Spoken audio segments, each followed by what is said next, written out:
Parang kailan lang ang mga pangarap ko'y kay hirap abutin. Dahil sa inyo, napunta ako sa aking nais marating. Nais ko kayong pasalamatan kahit man lamang isang awitin. Parang kailan lang halos ako ay magpalimos sa lansangan.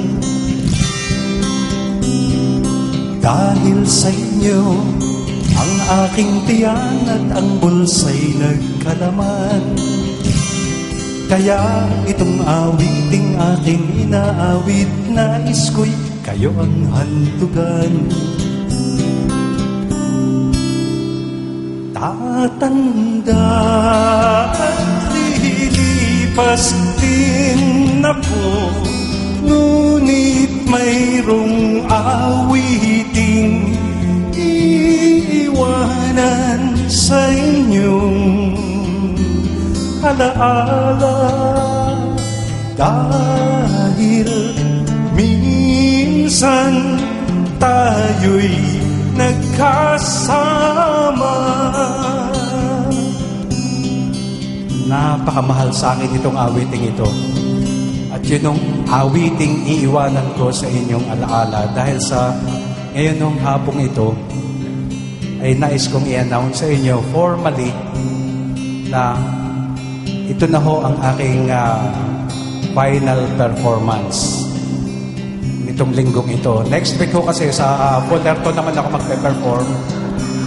At sana'y manood din kayo doon, ano ha? Yun ay para rin sa mga nabiktima ng Ondoy. Nakita niyo naman siguro yung mga video. Mamaya ho ay meron pa kaming ipakikitang video sa inyo ni Hayden ko at saka ni Katrina Halili. Ano, sawa kayo, Ales, ha? Sarap eh, ano? Tatandaan ko nung araw, nung nag-uumpisa pa lang ako bilang isang folk singer. Nung araw na nag-i-start pa lang ako bilang isang folk singer, kumakanta ako dun sa may bandang Ermita, yung My Father's Mustache, kung natatandaan niyo yun. Napakaraming nagpupunta rong mga magkasintahan dahil sa nasa likod lang ninyong murang motel nung araw eh. At, so yun ang kanilang last stop. Pero hindi ganito nung araw. Nung araw kasabay ko si Rico J, na folk singer din siya nung araw. Ang tao nagpupunta sa club, nagiinuman lang talaga, daldalan ng daldalan. Tatandaan ko pa. Parang kailan lang ang mga awitin ko ay ayaw pakinggan. Dahil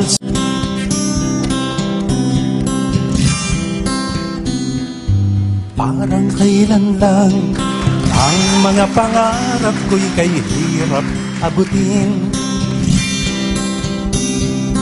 Dahil sa inyo, napunta ako sa aking nais marating.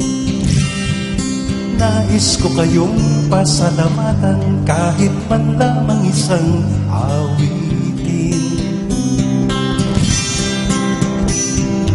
Parang kailan lang halos ako ay magpalimos sa lansangan.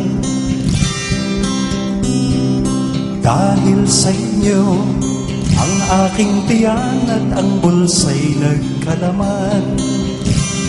Kaya itong awiting aking inaawit, nais ko'y kayo ang handugan. Tatanda